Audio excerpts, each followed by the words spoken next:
This is an Undiscovered Legacy production and proud member of Pod Nation Media Network. Hello, Scoo Believers, and welcome to a very special episode 106 of the Undiscovered Entrepreneur. And it's me, Scoob, coming at you whatever device you happen to be listening on. Now, this is a very special episode of Undiscovered Entrepreneur Get Across the Start Line. We finally have the guest that we've been trying to get for the last 3 years on the podcast. I'm talking about none other than the amazing Pat Flynn. Pat Flynn has just released a game-changing book called Lean Learning: How to Achieve More by Learning Less. Discover how you can streamline your learning process to maximize productivity and success. Known for his incredible journey from being laid off to generating multiple streams of income, Pat brings inspiring stories and practical advice that resonates with aspiring new entrepreneurs as well as seasoned veterans of the craft. Get ready to dive into Pat's unique strategies of overcoming the 4 hurdles of stop: imposter syndrome, perfectionism, failure, and fear, the thing that stops entrepreneurs from starting their entrepreneurial adventure. So, ladies and gentlemen, Scoo Believers, I'm happy to say, finally, let's listen to Pat Flynn. Are you ready to unlock your entrepreneur potential? Are you ready to break free from all the barriers holding you back? Then you've come to the right place. Welcome to the Undiscovered Entrepreneur, your first step in getting across the start line. I'm your host and guide, Scoo, and I'm here with one mission: to help you overcome the obstacles standing between you and the start of your adventure. Whether you're dreaming of launching a startup, creating the next big app, or turning your passion into a thriving business, this podcast is your launch pad. Together we'll navigate the challenges, overcome hidden boundaries that stop us from starting, and learn how to overcome them with the help of others, experience them right along with you. So are you ready to take that crucial step to transform from aspiring to inspiring? Then let's get across that start line together, right here, right now, on the Undiscovered Entrepreneur.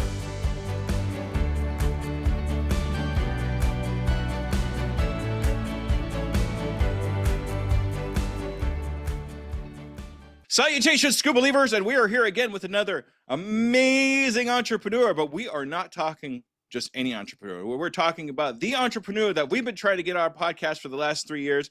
I'm so excited to have Mr. Pat Flynn on my podcast. Hey, Pat, how you doing? Woo, let's go. I'm so excited for this. It's been a long time coming. Thank you so much. It is, and I'm so excited we finally got together to be able to do this. It took me a little bit kind of like, I know I could ask him. And now the plans have aligned, and it just kind of worked out perfectly to have you on the podcast.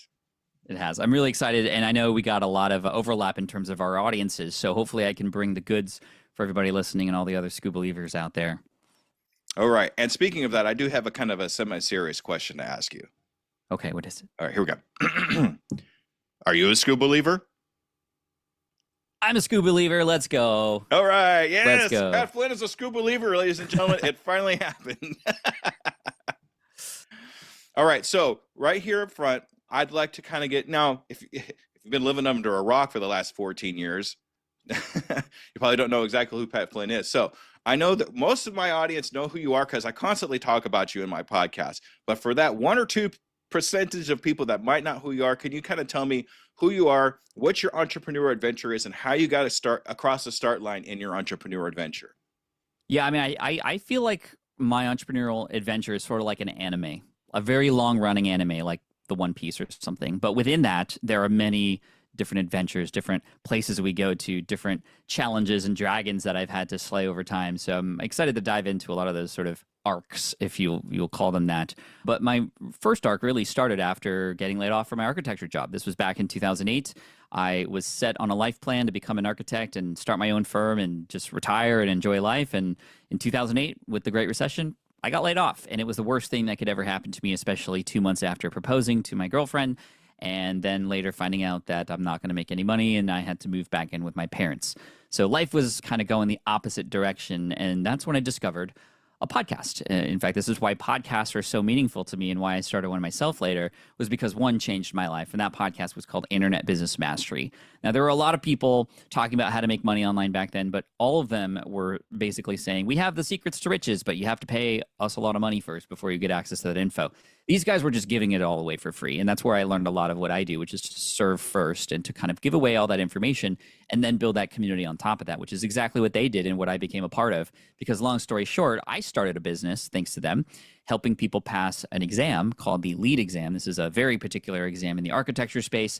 I stepped up into the internet to do that, and it soon became a wild success. I had made, I think, over $200,000 in the first year, and it just was 3.5 times more than I was making when I was in architecture. So it was kind of unbelievable.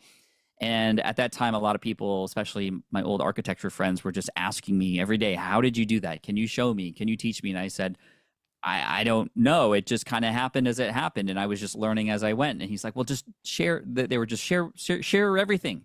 And I said, okay. So I started a website, smartpassiveincome.com, to share everything, all the things I was learning, all the things I was making mistakes on, new business adventures that I was creating. And that's where it kind of all started. That's where the Smart Passive Income started to podcast. I started to do YouTube. I started to write some books. I started to get on stages to tell my story. I found over time that my story of having gotten laid off and having this sort of readjustment plan in life, kind of without even knowing it, and my layoff being a blessing in disguise, was very relatable. Started to kind of open up more about my story and share the principles that I've learned and the values that I've come to understand that make a great entrepreneur. And so I've helped tens of thousands of people start their own entrepreneurial journey. Currently, we have the SPI community, which houses over 1,000 paying members who pay to get access to not just our premium online courses, but to me during office hours, to other experts that we have in the space, and most importantly, to each other. We found that people are more likely to succeed when they're doing it with other people versus just doing it on their own. So that's one arc, but there's been a lot of other arcs that have branched off of that main arc, which is, for example, I have an invention called the Switch Pod that started in 2017. It's a tripod for videographers and travelers, and it generated $415,000 in 60 days on a Kickstarter campaign. I've also started and sold several different niche websites, from security guard training to food trucks. I have started software companies. Some of them folded, others I've sold, others I still have. And more recently, I have started a YouTube channel about Pokemon, which I didn't know anything about before 2020, other than Pikachu and Charizard. And now I am one of the top creators in this space with a channel with 1.5 million subscribers on YouTube. I started a second shorts-only channel less than 300 days ago that now has 1.3 million subscribers, and it's turned into a 5-figure business per month that is based off of ad revenue. And I'm getting invited to Pokemon events now. I have a relationship with Pokemon. I've created my own live event called Card Party that houses thousands of people each time, with sponsors and vendors and fans and attendees and other creators in the space. And so, as you can tell, I do a lot. And a number of questions come up when I talk about all the things that I have my hand in. The first one is, how do you find the time to do this? Which I know is the big obstacle for a lot of people. Another one is just, how are you able to seemingly do so well in all this stuff? Now, I'll say I'm not Midas. I don't touch anything and it becomes gold, but I understand and have found a golden framework that has allowed me to approach certain things in a way to learn those things quickly, to understand what works and what doesn't, and not get bogged down by a lot of the obstacles that I know you talk a lot about, and the fears and the imposter syndrome and those sorts of things that always creep up. In fact, I'm feeling imposter syndrome at this very moment because I have a book coming out, my first traditionally published book this June, and I'm feeling those same feelings that all of you are feeling too. I'm just going to let you know up front, those feelings don't go away. But these are good feelings to have, not because they're going to stop you, but because they're signals that you care about this thing so much and you want it to work. You can harness that energy, rewrite it into something that can then help you get energy to follow through and hopefully see success on the other end, which often there is. So anyway, that's a lot, Scoop, to just kind of go over in a short period of time. And I don't know where you want to take it, but there's a lot of things to potentially dig into, but that's where we're at. Yeah, for sure. It's normal to feel these things: the imposter syndrome, the perfectionism, the failure, for the 4 hurdles of stop. They're emotions that are kind of built into us already. So even though to us it feels kind of like, oh, this doesn't feel good, if you reframe the way you're thinking about those things, they could actually be a positive thing in the end. Exactly. And Exactly. I love having a framework. It's important to have that framework, especially. Well, that's the thing about me too, is I do a lot too.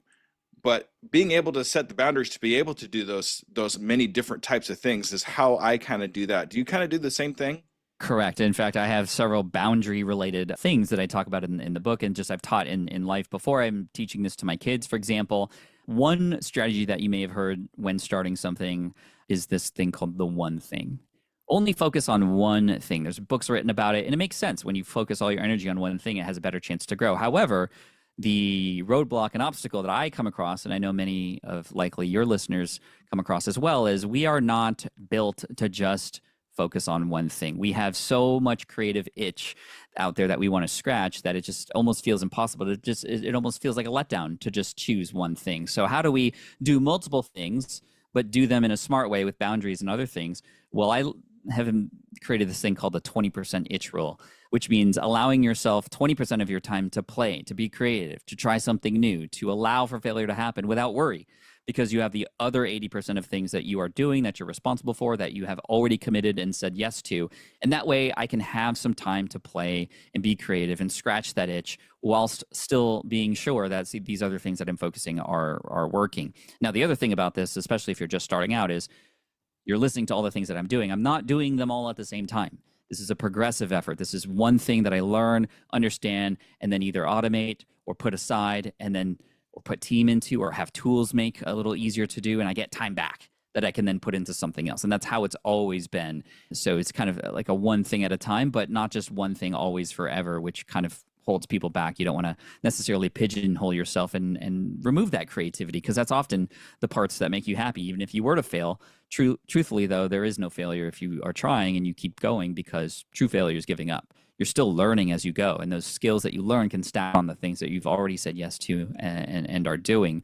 Other things to protect are your time and your calendar. For me, I talk about time blocking, and we've heard of time blocking before, where you put blocks of time in your calendar, but I've rewritten what that actually means. I call it time blocking because you are literally blocking out anything else that can happen during that time other than what you just wrote, right? You create a shield around that time. You protect it, whether it's the 80% of things that you have to do and you're protecting that time and staying disciplined on those things, or you're protecting your play time, your creative time, and those 20% of times of things. So looking at my calendar and understanding what I'm supposed to be doing and when is really, really important, but it's very easy to put things on the calendar and then not follow them. It's being disciplined enough to actually follow through and protect that time to give yourself the biggest chance and opportunity to find success.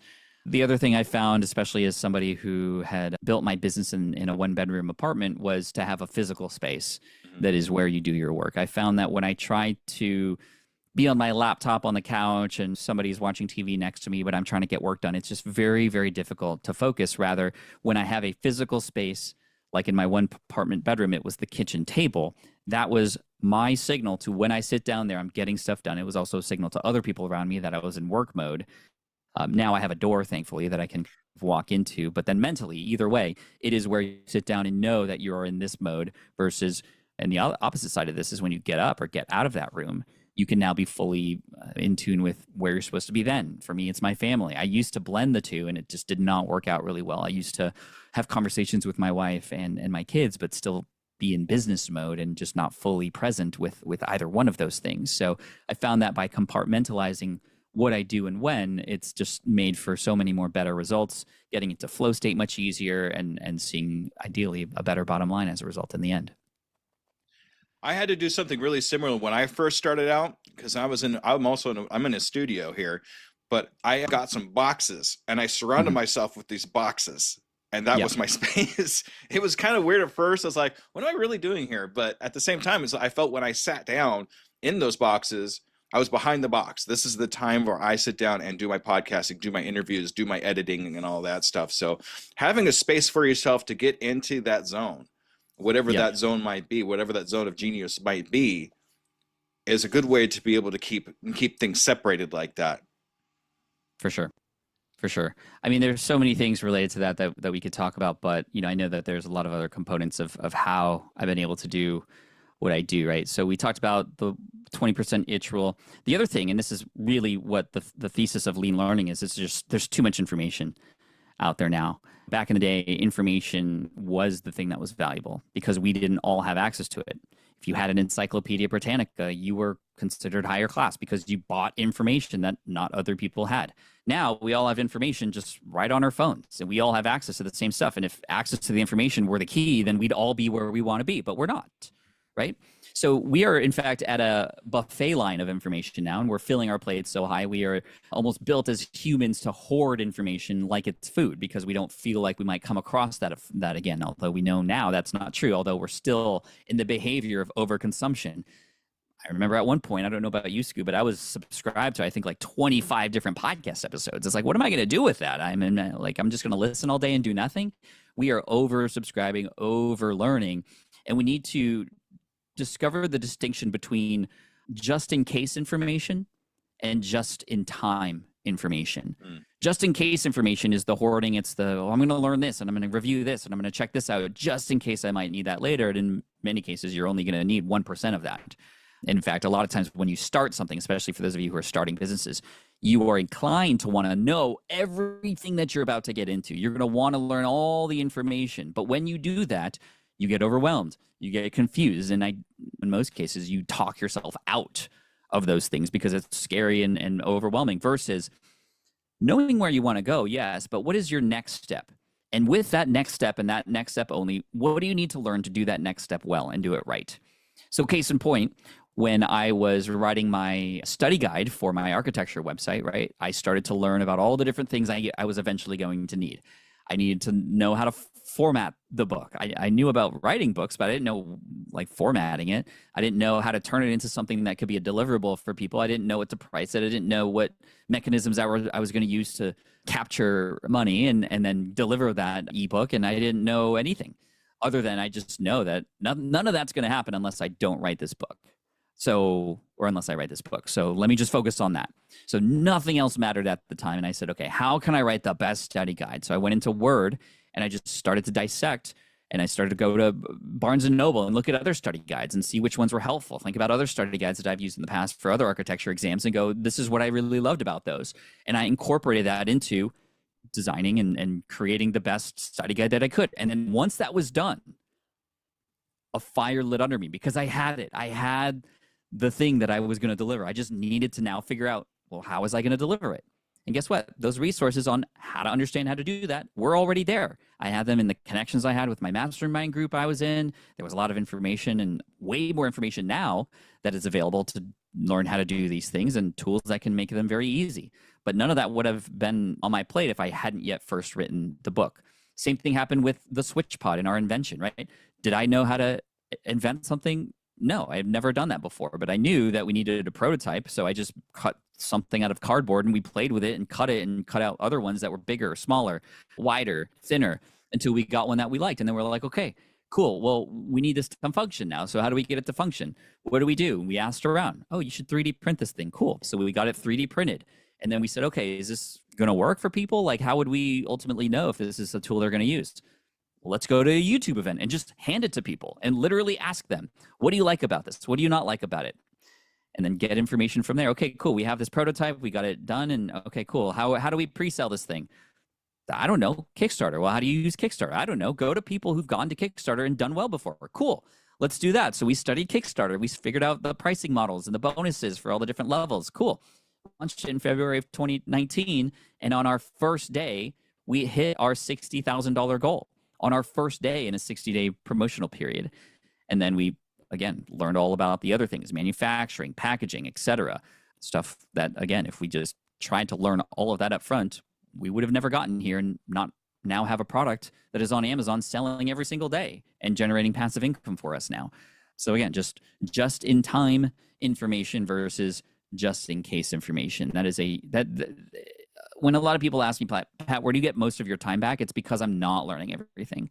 I'm actually disciplined enough now to not listen to the hyped podcast episode that everybody's talking about right now, because I don't need to know about Pinterest today. Even though I want to, and everybody says it can help, it's just going to add more noise to me when I hear the things that I'm already doing and saying yes to in my next step that I need to learn about, not Pinterest. No offense to Pinterest. I'm just not there yet. Yeah, I find myself doing the same thing too. Like, I try to open a Pinterest and it's just not part of what I do. And it just didn't seem to fit. So I just kind of put that to the side. So cool. on this podcast, we talk mainly about imposter syndrome, perfectionism, failure, and fear. The 4 hurdles of stop is what I call that, because that's what actually stops us from getting across the start line in our entrepreneur adventure. So from what I'm made to understand, your book actually covers a lot of the things. Can you kind of cover each of those and how they're covered in the book? Yeah, let's go through them one by one. If you could remind me what they are, because I mean, I've experienced them and still do. As what you can guide me through that. So the first one is imposter syndrome, correct? Yes. So, man, imposter syndrome is a killer. I mean, that will immediately you start to remove yourself from any excitement that you had about the thing because you don't feel like you're qualified to talk about the thing, or you feel like you don't deserve this, or you feel like other people have maybe beat you to it, or you're not expert enough. But when I think about the things that I've learned over time and how I've learned what I've learned to get here, the people I'm learning from aren't the top world-class experts on things. In fact, a lot of people who support me and who provide me the most value are people who've literally just gone through the same process that I'm going through right now. You can be massively valuable by just being just a couple steps ahead of somebody. That, in my eyes, is more relatable because you have just gone through the process. In fact, I had a major bout of imposter syndrome in 2009. So I released my study guide for the lead exam. It was doing really well. And then in May 2009, the exam company, who literally writes the exam questions for this guide that I had created, came out with their own guide. I thought I was cooked. I was done. Immediately, I started asking, why would people buy from me? I mean, I didn't get a perfect score on the test. In fact, I barely passed. And I'm just a regular guy trying to help people. Whereas the company who wrote the questions came out with this guide. It's probably so much better. But in fact, May 2009 was one of my peak months. I had made $30,000 that month. More people bought despite a competitor having their own product. And when I asked my customers why they wanted my guide, I thought they were going to say, well, it's a little cheaper, or it was an ebook, so it was more convenient, or whatever. None of the answers were that. The answers were, I feel like you're just like me and you've just figured it out. I feel like you'd have a lot more information to share because you've just passed the exam yourself. And I talked about a lot of things beyond just the test questions. I talked about how to approach exam day, how to put yourself in the right mindset, all these other things that this company was too far removed from to provide value for. So in fact, I had an advantage being smaller, being in the crowd with them, right? And if you're thinking about your own positioning in the space that you're in fact, coming in now is a huge advantage because you have a bird's eye perspective. As you look at the map of the space and this niche that you're going into, you're able to see things that people who've been in it for a while just cannot see. You can actually take advantage of a lot of the reviews. For example, if you're creating a competing product, you could look at the reviews of the existing products and or brands and then go, okay, well, here's what people like about them and here's what they don't. So let me incorporate what people like and leave out what they don't. Again, you have a huge advantage coming in now. The other thing that helps me get over imposter syndrome, and this is especially helpful if you're a person who's thinking about sharing information or coaching people or consulting or those kinds of businesses, which are great businesses to start with because they can get you to their first dollars much faster than writing a book or starting an online course without an audience first. I have this strategy for building business called the 1-1-1 strategy. So you find one niche or market. Within that market, you find one person, just literally one person, and you solve them. You help them solve one problem, one market, one person, one solution to one problem. And when you do that, a few things happen. Number one, it helps you just go out there to find one person, right? Which is a great exercise. And if you can't find one, it's going to be hard to find many, many more customers. So this is like narrows it down, makes it simple, makes it easy. Secondly, going through the process of talking to a prospect and helping them understand what you have to offer by first figuring out what they might need help with. This discovery through actually being a part of the community is so much better and more empathetic. What you're creating is for a real person at this point and helping them through a process or helping them discover something or helping them make something less inconvenient.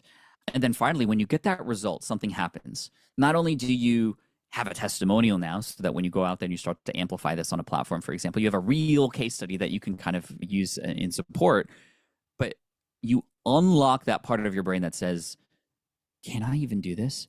Is this even helpful? Am I at all of any value? Those go immediately out the window as soon as you get a result for somebody. So find one person, get them a result. All those feelings of doubts that were based on, I don't know if I can do this, or am I good enough? that goal, like you found truth, that is a rebuttal on that. And you can now support yourself moving forward from that. The other thing that really helps me moving forward in terms of building is a question and a prompt that I got from Tim Ferriss when he was helping me through a lot of my beginning stages of business, which is this question here, which is, if this were easy, what would it look like? Mm-hmm. If this were easy, what would it look like? It's an acronym that I call IT We Will. If this were easy, what would it look like? And that often, because we always overcomplicate everything, just as humans, and especially as business owners, we think things are much harder than they actually are. Let's simplify and just do those things, launch with an MVP or minimum viable product. And that, again, that progression, that momentum that can happen when you simplify also helps you get over that imposter syndrome. Because the longer you wait, the longer you find confirmation bias, as they call it. You look for proof of reasons why you will not succeed. You will look for proof on reasons why this isn't for you to do. And again, the fact that you know that you can help somebody just because you're a few steps ahead paints you as the expert. And people would much rather learn from somebody who's just like them versus a professor who's been at a university for 40 years, who's probably so far removed from what it's actually like to try and start and do these things or help a person through a problem.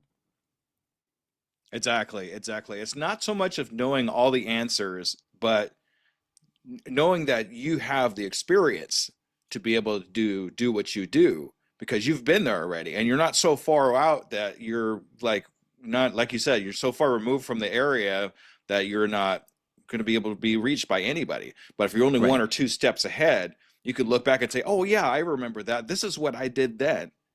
And it just makes it so much better to you. And I also learned, this is how I got over my imposter syndrome, was to stop owning imposter syndrome. Was like, stop saying I have imposter syndrome and change that I to a different word, so I don't own something that's so negative. Yeah, that's great. I mean, a lot of it is just rewiring of the stuff that's happening in our brain. And I love that you're talking about this consistently with your audience. I mean, honestly, you can't start without it. So you have to rewrite these things, and you have to, I think it was Henry Ford who said, whether you think you can or you can't, you're right.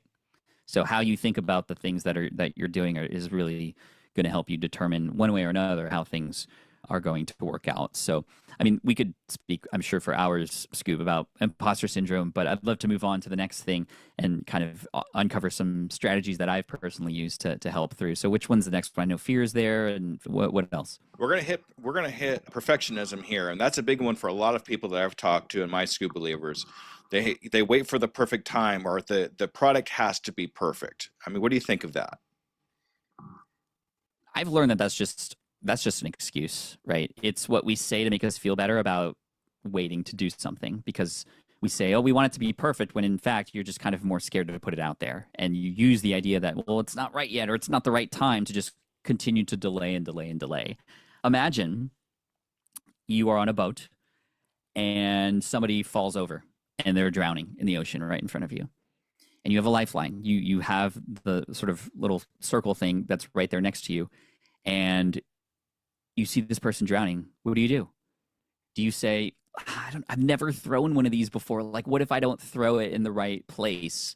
I'm going to keep it. I'm just going to hold it. I'm not going to put it out there and try to help this person because I'm so worried about like the flight path that this ring is going to take. That's stupid, right? But that's essentially what you are doing when you say you have perfectionism. So there's a lot of mechanisms to get over perfectionism. Mine is a psychological internal look at what that actually signals. It signals that I value my own safety and all these worries about what people will think about what I do. I value that more than me wanting to help serve and help other people. And when I think about it that way, I'm like, oh my gosh, I'm being so selfish by worrying about perfectionism. Because if a person were metaphorically drowning in this ocean that you know about because you've gone through it before, you're going to throw it out there. And if you miss, you reel it back in, you throw it again. Nothing else matters. And it doesn't really matter how well you throw it. You're putting it out there and you're trying to rescue these people, right? And of course, the more you do it, the better you get at it. The more reps you have, the more likely it is for you to make your way toward perfection. Perfection can only happen by doing. The only way to learn is through mistakes. You can't make mistakes if you're so worried about getting started. and this is again a big part of the book is the learning that happens by doing. And a lot of us are conditioned. I know I was growing up as a millennial from a traditional family with an Asian parent. A minus, why not A? That's the theme, right? I came home with a 95% on my math test. I remember this because when I got home, very proud of my A, I spent the next 4 hours with my dad working on the questions that I got incorrect and feeling like an idiot because of it. No offense, Dad, I love you. But that was very traumatizing. And it really conditioned me to want to be perfect because it was either perfect or not good at all. And I found that you can still help people, you can still serve people when things aren't perfect. The thing that can serve them is your effort, your energy in what you put out there. And that's, again, how you get better. Doing nothing by holding something in because it's 98% good enough. Like, how selfish is that? So again, that's what I think about. I think about that metaphor of the boat and the life ring whenever perfectionism seems to kind of come my way. And now, like, I love when I get pointed out mistakes because that is always an opportunity to get better. And so I want to fail fast. I want to fail faster because that gets me up and gets me around those mistakes much quicker. So that's perfectionism.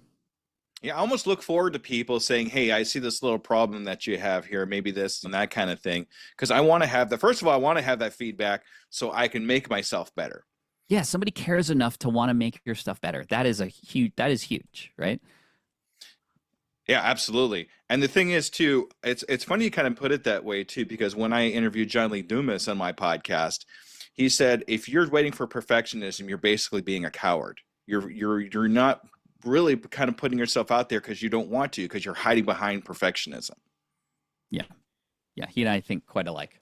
Yeah. That's how I found both of you. So, so now we're going to talk about failure a little bit here. Now, when I talk about failure, we actually just touched on it just a little bit, but I want to get a little more deeper into it. When I think of failure, I think about the acronym for failure, first attempt in learning. But what do you think of when you think of failure? To me, failure means giving up. It means not giving yourself the best chance to try to find a way to succeed. And again, in this world with plenty of information, the info that's there to help you, the resources that are available to you are endless. So that's not an excuse anymore. It's completely it's completely self-driven failure. However, the way out of it often cannot happen with just you. There have been so many cases where I was going down a spiral or not feeling good about a launch and feeling like they were failures, even though I know internally they're learning moments and I can try and do better the next one. You can't help but in the moment just feel like so down on yourself and so deflated, right? And that's not a good place to be. The only way that I've been able to get out of those moments were from other people. So when I got laid off and I was feeling like a failure, even though it was not my fault. Many times it's not.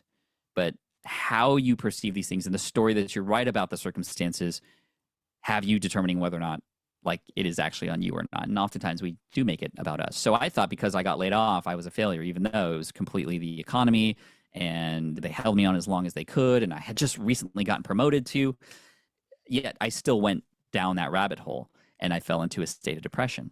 But it wasn't always that way it was my wife or then fiance who helped me understand that no matter what, we were going to be okay. That's what she said to me. And I wrote about this in my book, Let Go.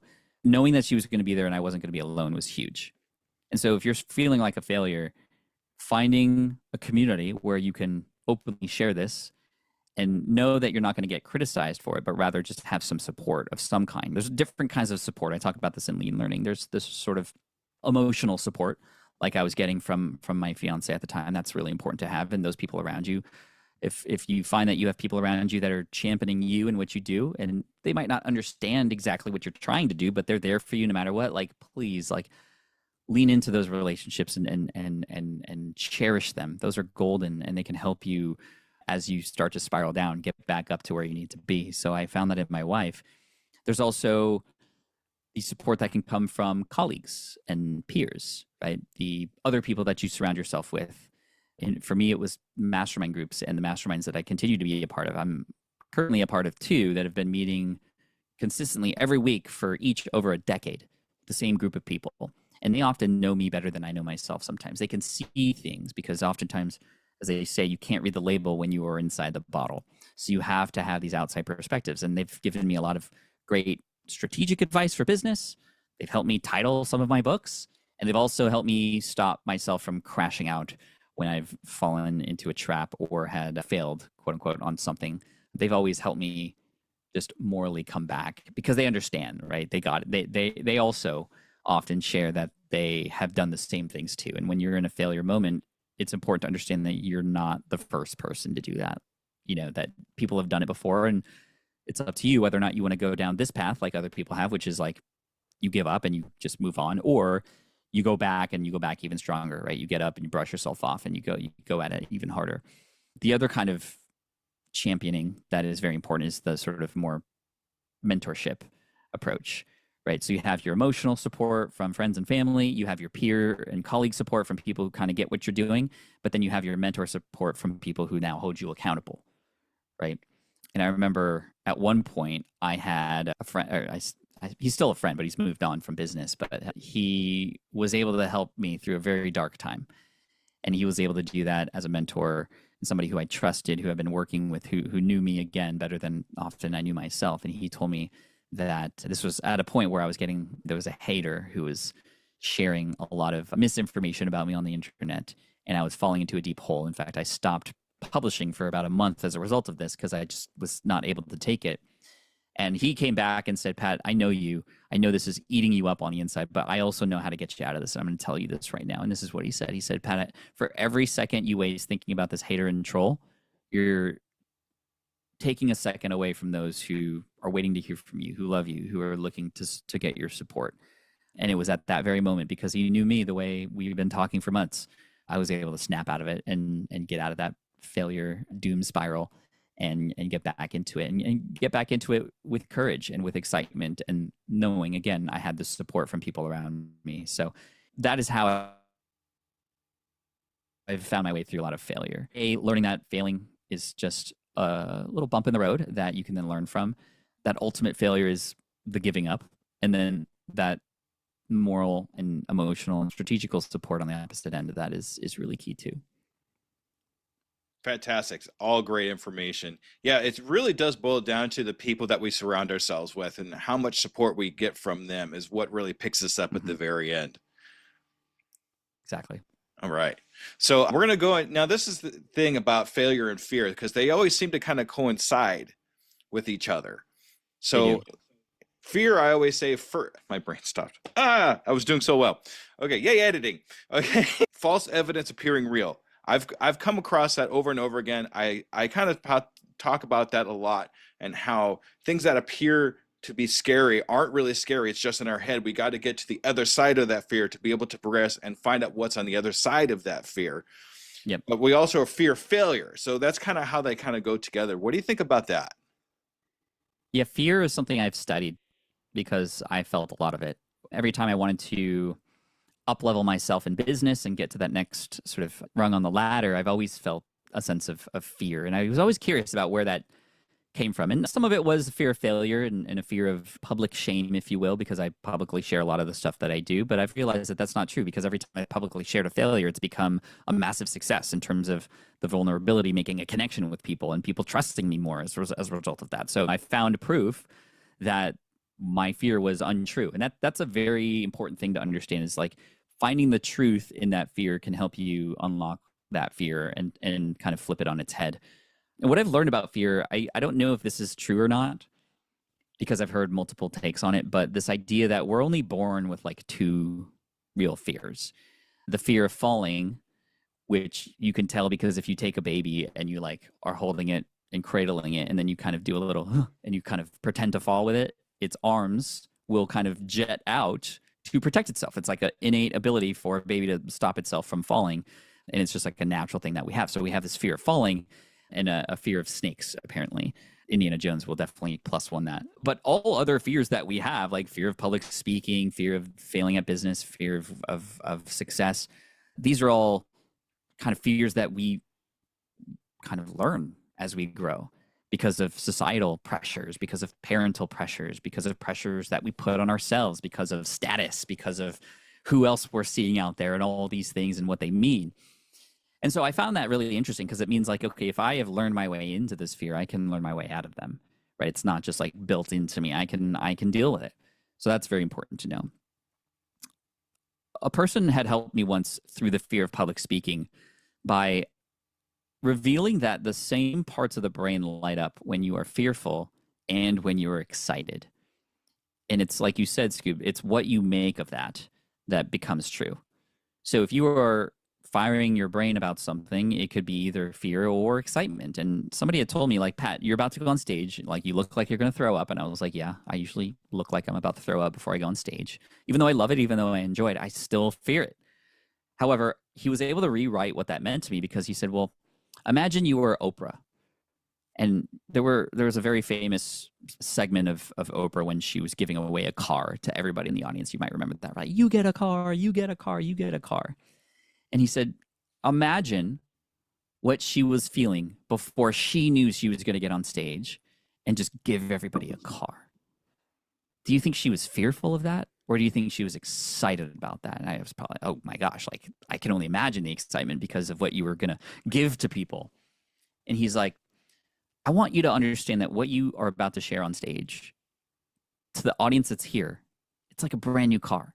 It's stuff that's going to change their lives. It's stuff that is going to be unexpected. I want you to be just that excited about what you're about to do on stage. And that completely rewired my thinking around my fear and the failure that I was expecting to have and just what I was about to do and get into. So I now actually, when I go out and I try different things, like write my first traditionally published book about a topic that I'm not necessarily known for, learning and education versus entrepreneurship, although a lot of those things overlap, getting up on stages, launching new products, going live in front of audiences online.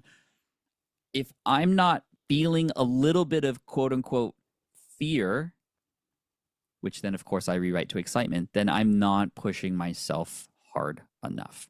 I'm becoming a little complacent. I might be a little too comfortable. I might get a little cocky and not do the work required to deliver the value that I want to deliver.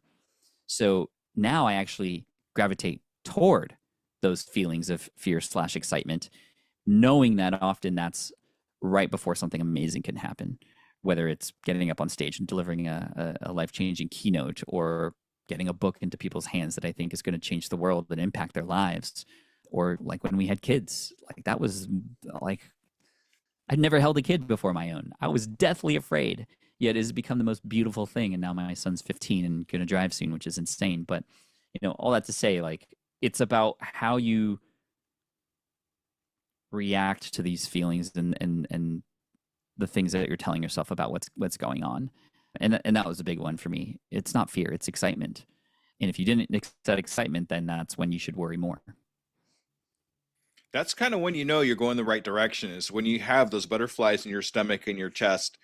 Yeah, at first it seems like, oh boy, what am I doing? But at the same time, it's like, I'm excited to do this. This is how I prepared myself for this podcast, ladies and gentlemen. Right? Exactly. You're crazy, Steve. I heard recently that like our brains are wired to to be challenged and to find problems to solve. Like we are just wired as people and humans to find problems to solve. And so if you're kind of just sitting there complacent about the work that you're doing and the business that you're starting, you're going to look for problems elsewhere, or either make up problems or kind of create drama out of nothing. Versus let's put ourselves in a situation to be somewhat challenged in this business that we're doing, step up and get on stage or put that content out there, or publish those videos or whatever. And that becomes what our brain then uses as fuel to grow, which is that challenge. It always needs to be challenged in some way, or else it's just going to find challenges elsewhere. And you might as well do it with the business that you're starting and know that that's a good sign that you're A, challenging yourself, but B, that there's something amazing that's likely to happen on the other end of it. The other part about this that we didn't touch on, but kind of threads a lot of these things together is just expectation and patience. I feel like a lot of us today especially want results yesterday. And we read the news, we see the headlines, we are caught up on social media, and we see a lot of people who seemingly create things overnight, and then we compare ourselves to them, right? We need to continue to do the work and put the reps in and let the things happen when they're supposed to happen. And base your success not on necessarily the numbers that are showing up when you publish a video or the number of podcast downloads, but rather have you like count uploads, not likes. That's what a friend of mine, Alex Ketchum in the Pokemon space with me, he was the one who inspired me to go daily and now see a channel with 1.3 million subscribers from a daily shorts channel. It's count uploads, not likes. So what I did was I said, okay, I'm going to go and daily post a shorts video for 60 days straight. And of course, I am going to look at the numbers, but I'm not going to stop until I hit 60 days. When we got to day 25, 30, I was looking at the numbers just to kind of see how things were going. I was getting a couple hundred views a day. And if I cared about the numbers and if that was my sole purpose, I would have given up. I would have stopped. But I said, no, I'm going to get to 60 days because I want to see this thing all the way through. Give it a real shot. Give it time to marinate and get there. Well, day 34, 35 came around. One of those videos hit 1 million views, just kind of out of nowhere. And then everything started to grow, even my back catalog. And so now I publish a video and it'll have 1 million views in one day. And I do that every single day. And so I have 1.7 billion views now, cumulative across all those platforms, TikTok, Reels, and Shorts, from a channel that's less than 300 days old, because I cared about the reps and me showing up. And what that did was it got me to get better every day. I told better story every day. I edited much faster every day. It just became that much easier to create because I said, I'm just going to do this for 60 days, not because I'm trying to get 1 million views. So count the reps and count the uploads, not the likes, not the views. And when you base your success on that, you can't lose. You can't lose unless you stop, right? When you base your success on the views or the sales or the likes, well, those are all things that you can't necessarily control. In fact, you can publish the same video twice and you can have 1 million likes and you can have 0 likes. It just depends on how YouTube feels that day. And so to base your success on something that you cannot fully control is really hard. Yes, of course, we want those numbers to look good, but what can you control? You can control how you show up and how often. And that's what you should focus on, and that's what you should be proud of. So if you get to the 60 days and it didn't do like a lot of views, you still won. You learned, you got faster, and you can pivot knowing that you gave it a real shot and you said what you were going to do. So anyway, I just wanted to share that because it's a big realization that just kind of recently happened across a lot of new creators that I'm kind of supporting, is that count uploads, not likes kind of situation. Yeah, we really should take that to heart too, because I know for a fact that a lot of the scuba believers out there, they're looking for those hearts. They're looking for those thumbs ups, and they're nice when you get them, but you really can't control them, like you said. So if it's not in your control, it's not so much something you worry about. Like you said before, what's in your control is what you can control. So your downloads and what you actually do, and to get to the finish line when you get there and understand, hey, I did this, and you gave it a shot, and whether it worked or where you didn't, that's up to you where you go from there. So it's great that we do that for ourselves, not for anybody else, but for ourselves. Exactly. And again, when you show up every day like that, whether it's daily or weekly or whatever it might be, again, everybody's schedule and capacity is different. But then you can practice something I like to call micro mastery. And this is one of my favorite productivity tips when it comes to growing as an entrepreneur, and that it's taking this big thing that we're doing and then hyper focusing on one small area for a period of time to just master that. That's called micro mastery. So for example, when I was learning how to speak on stage, yes, I got a coach and all these other things, but I would approach each talk with a hyper focus in mind. So for example, I'd go into a speech and I'd say, okay, today I'm going to work on just my hands. Like, yes, I'm going to deliver the whole talk, but I'm specifically going to learn all about what do you do with your hands and what does it mean? And I'm going to watch TED Talks. I'm going to learn. I'm going to ask questions. I'm going to get involved. I'm going to talk to my other speaker friends and just ask and just deep dive on hands, so that when I go up on stage on next week, I'm going to do my best on my hands and learn these things. And now it's ingrained in me. And I can move on to micromaster the next thing once I understand this. This is how I learned that when you're up on stage, when you're front of stage, more toward the edge of the stage, you're more in a bigger presence in front of your audience. And so you use that for more impactful moments and bigger, bolder things that you want to share with your audience, versus if you're backstage a little bit, you're a little bit more vulnerable. It's feeling like a shield. You're putting space between you and the audience. So use that during tough moments in your story, during hard times. And when you can, like, again, this is like hyper master focus on these things. And it's allowed me to become a world-class speaker by learning these things kind of in a compartmentalized way where I just master one thing at a time. A lot of athletes do this, right? Musicians as well. You see this in music. You don't just like play the song over and over and over and over again until you get better. But a conductor will say, no, hey, let's just focus on these measures here. And by the way, let me just hear the saxophone. Let's go. Okay, you saxophone, play that again and again until you get that rhythm right. Okay, you're micro mastering these little things so that the band plays the best music it can in whole. And you can do the same thing with your business. So for us as YouTubers, it's like, okay, let's micro master thumbnails. Thumbnails are one of the most important things when it comes to YouTube. And yes, you can tell a great story. You can learn about all the camera equipment that you can need. But if you just master thumbnails, you're going to be 80% ahead of everybody else, because that's what people see when they click. So let's deep dive on that. Who's doing thumbnails well? What are their principles? How do we learn? Let's see some examples. And this is how at Deep Pocket Monster, we've been able to master our thumbnails in a way where now we can almost guarantee 1 million views in a week from our long form videos, which of course helps support the channel with revenue and sponsorships and all those kinds of things too. So again, you can see how when you repeat yourself, you can have now the opportunity to micromaster something. You can't micromaster if you're just like willy-nilly creating things here and there and kind of when you want to. It only can happen through repetition. And so there's a lot of benefits to just continually showing up, putting the reps in. And honestly, it's going to separate you from everybody else who's just looking for a flash in the pan or for some like one video to go randomly viral because they're following some trend. It is those who consistently show up that you often never hear about because they're doing so well, right? Because they're putting in the work, and it's not sexy, it's not like flashy, but they're getting the stuff done and they're getting it done well, and they're learning as they go. It's those 1% improvements, right? That we micromanage down to that one thing that's perfect, make that 1% improvement. Then over time we go, okay, now here's this other 1% improvement we can work on. And we just kind of build it up from there. So that's amazing. Thank you, Pat. Yeah. Yeah, my pleasure. I mean, think about it if you're doing email marketing as a business. Imagine you just hyper-focus on what your subject lines are.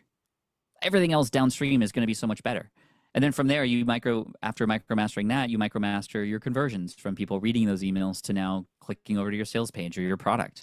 Cool, let's focus on that. Who does it well? How do we, what's the right copy around the link? And all this stuff can be done, and it's done in a way that's achievable, right? It takes these things that are so huge and simplifies them into one little thing that you can do, just like just-in-time information versus just-in-case information. So anyway, I hope this encourages your listeners and motivates them to know that you're not many steps away from success. You have to take steps, and you've got to get through these 4 things before you see any results. Exactly. And it's all in that book, Lean Learning, ladies and gentlemen. Can you hold that? You had the book up there, didn't you, Pat? Yeah, this is the advanced reader's copy. It's going to be a hardcover edition, but this is Lean Learning. And across the top, you might not be able to see it, but I have 3 things that are crossed out.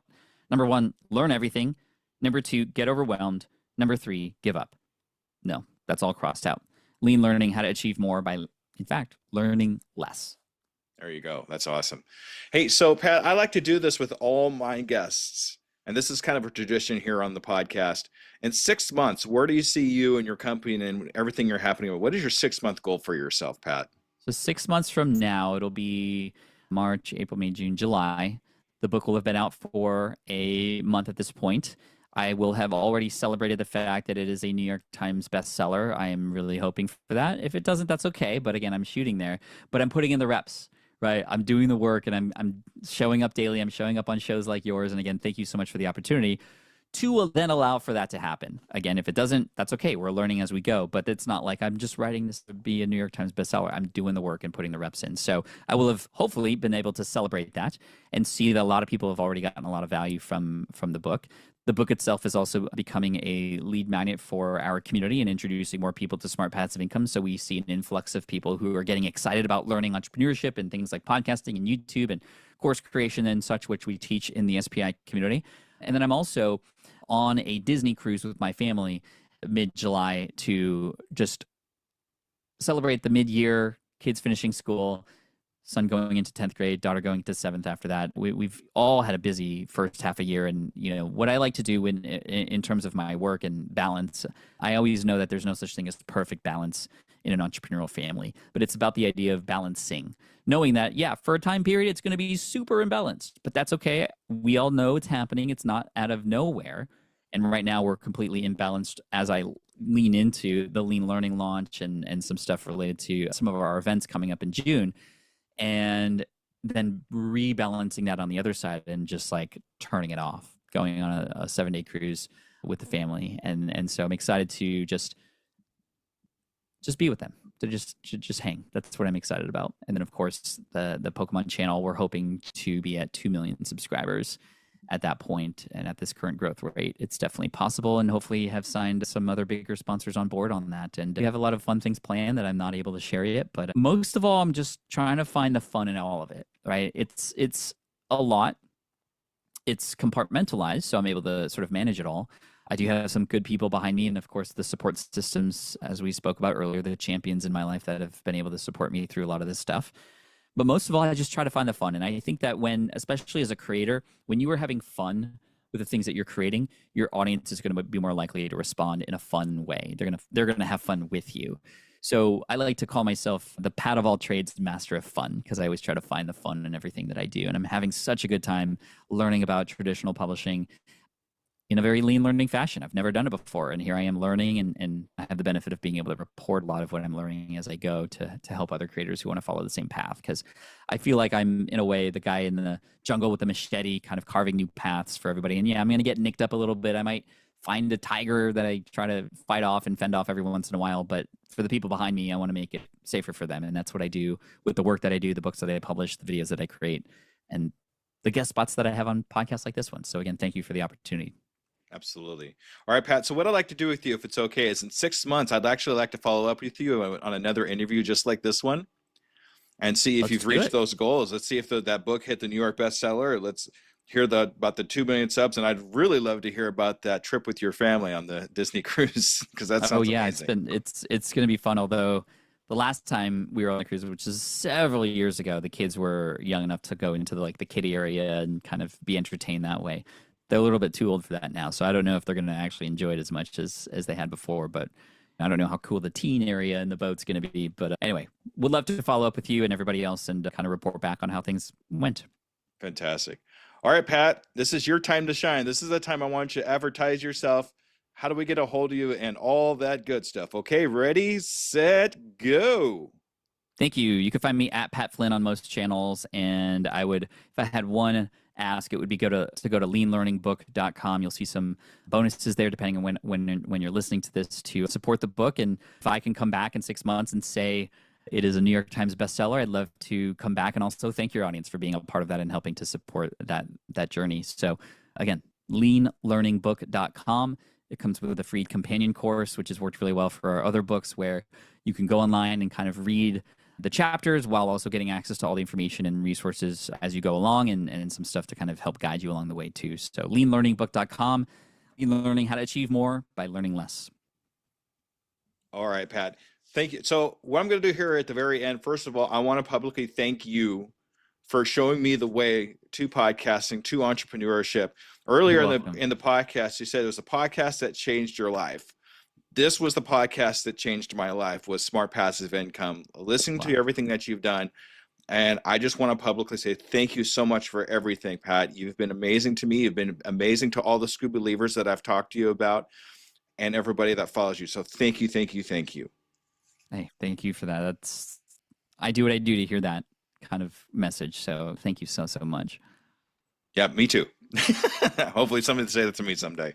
I'm sure they will, or if not already. Yeah, right. All right, Pat. Thank you so much. All right, Scuba Believers, make sure you stay tuned for the wrap up. Okay, everybody. Bye-bye. Ladies and gentlemen, Scuba Believers, that was the amazing Pat Flynn. I'm so glad we finally got him on the podcast. And it's just a dream come true for me. And I hope you all learned a lot about Pat Flynn and what he has to offer. Make sure you go down into the show notes. Let's support Pat Flynn in his new book that's coming out, Lean Learning.